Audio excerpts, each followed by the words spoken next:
My name is Felix. I'm a Danish TV host and car fanatic. I've been invited here to California to drive the new Vision AVTR. It's right in there in the hangar, and you're invited to come along to the future.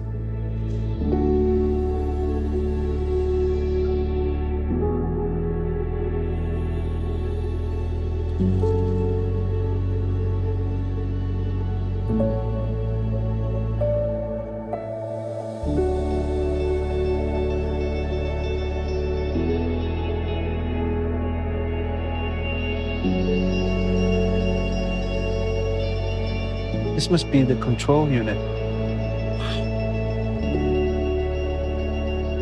I have 1,000 questions now. So maybe it's time to bring in the designers. Well, I'm here with Gordon Wagner, Chief Head of Design at Daimler. Was that correct? Chief Design Officer. That was almost correct. Chief Design Officer. But the most important thing is that, Gordon, this car is something you authorized. What's the vision behind this car? What's it supposed to be? We wanted to create a vehicle that is not alien to its environment, that's almost a part of the ecosystem of the environment.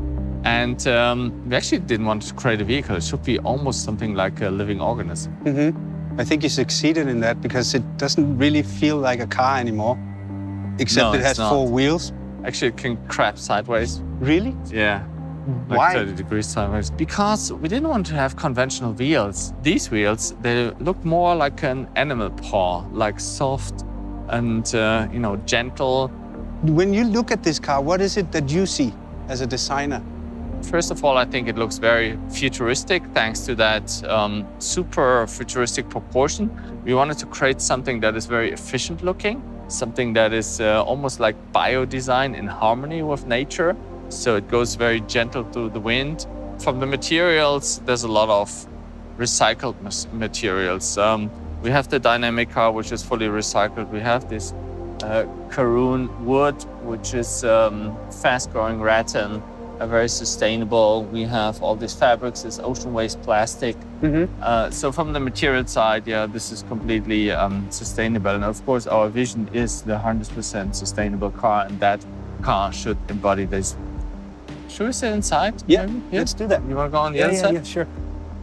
So actually the first moment is that wake-up moment when you enter the car and the car wakes up.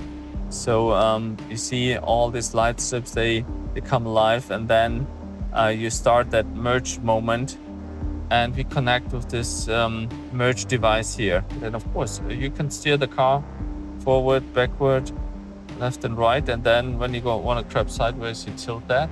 So there's a sensor in there as well? Yeah, and actually if you see it, it goes up and down like the car is breathing, and then it boots up and you see the screen. And now we are actually flying through the world of Pandora. And this is so cool about this project, as we are stepping even out of the car industry and go into a different industry or merge it with a different industry. In this case, entertainment, one of the biggest entertainment companies.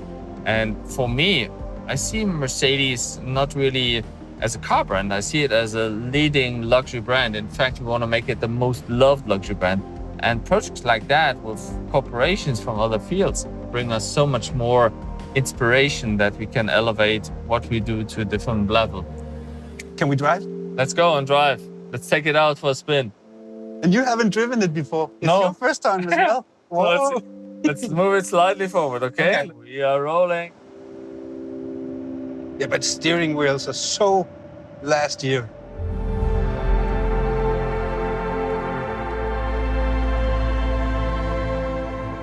So we can try crabbing mode a little bit. Whoa! So now the cool thing is, the co-driver can take over. So you have it, just try it.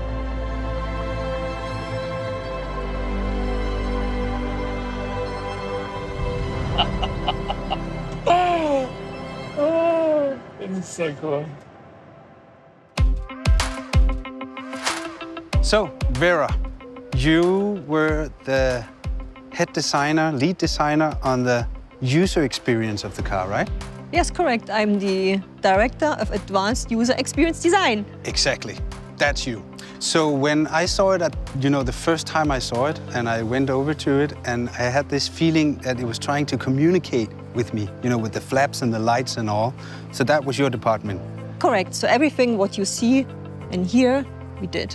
So when I get into my 2020 Mercedes, there's a lot of linguatronic. You can talk with the car. Yes. This one, you don't talk with it. No, here we don't interact talk with it. Yes, it's imagine once you talk with a car, it's more issue and command. We want to reduce this idea and say, hey, this element is more like a skin of ourselves, like a digital membrane of ourselves, which influence us and can provide us an amplify experience to our outside world. We have a more dialogue-based system, and of course, machine learning already can do a lot of things, but we are trying to really that this living organism is starting approaching the human and not we as a human approaching the machine, which is very different. Should we go inside? Yes, let's do it. You want to sit in the... Which way? I don't care. Both is fine. We can steer the car from both sides. True. I'll take the other one. Cool. You go in there.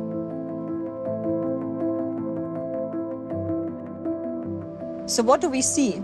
We see no steering wheel, we see no buttons, we see no touch screen, no pedals. No. But at the middle console, we see a device, we call it merge control. And what we see, it's pulsating. And once you want to connect with the machine, we put down our hand. What happens in my seat? And you feel the vibration in the seat of the exciters. You feel the heartbeat, it's my heartbeat now. And now we are connected to the system. So normally you as a human, you approach the car. So you steer the steering wheel, you touch a screen, you issue a command. But we did it very differently in the Vision AVTR. In the Vision AVTR, you lift your hand and icons are projected onto your skin. I'm not touching the display anymore or pushing a button. No. But what I do is I raise my hand. You can do the same thing on your side. And then I move left and right. And you see that icons are projected onto my skin, onto my palm.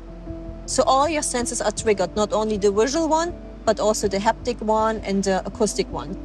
And then let's go to Pandora. Yeah. Shall I close it? Yeah. Then we select the Benji maybe. And you see how this gets pinkish. And now you look through the eyes of this Benji, you feel the heartbeat, and you see what the Benji would see. In this sense, this experience that the car is really starting approaching you with the interface is very new and unique, and it hasn't been done before. Yeah, and then, at the same time, make it look as luxury as this is. This is the future of luxury.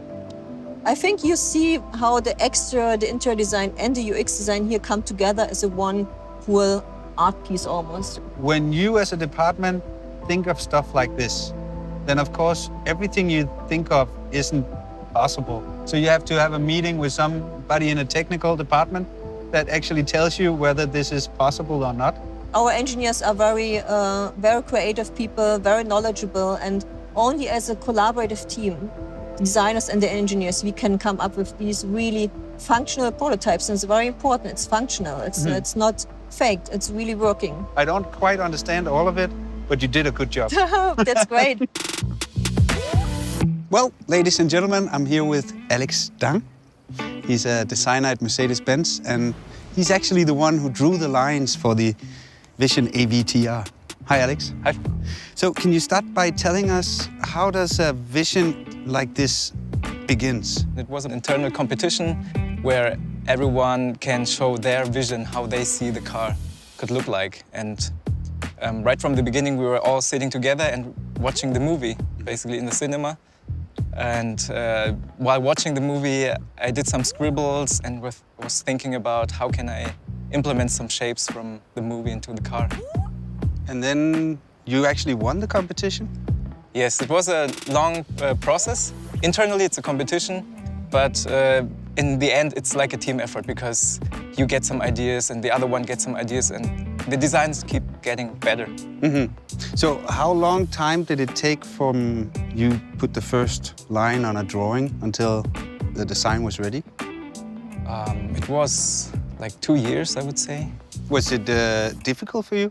Sometimes it comes natural and then sometimes it's a struggle. But you have to deal with it and trust the process in a way.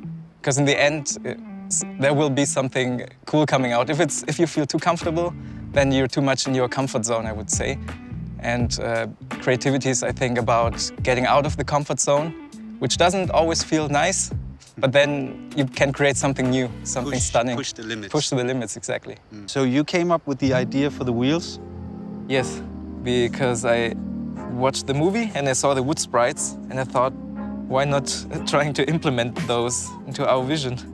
What was the biggest challenge for you on the design of this car? I think the biggest challenge for me was to combine the best of both worlds, like this science fiction avatar world, into our reality and still make it recognizable as a Mercedes-Benz. Let's move to the back. Yeah.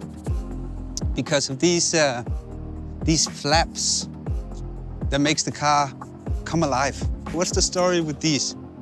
We have 33 flaps, and the main functions are aerodynamics, communication, and also the expression. Because the aerodynamics, the main idea to change a lot of surfaces, to change the aerodynamics in a way that you want to have it or you need it. And the second is the communication aspect. You're sitting in the car, driving it. You can show, the first time, you can show your intentions to the outside, whether you're accelerating, you're braking, or you turn. Yeah. So everything will be manifested to the outside through the omnidirectional flaps. And the third is, because it's an artificial intelligence, it's like a living object, it also has emotions that can be expressed to the outside through the motion design. What do you think it drives like? I think it would drive like something that you've never been experiencing before.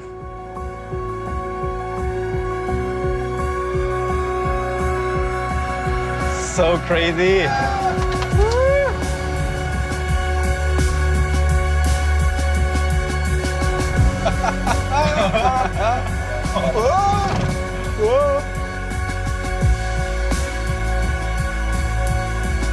I can imagine waking up in my bed now like, oh, what's just a dream.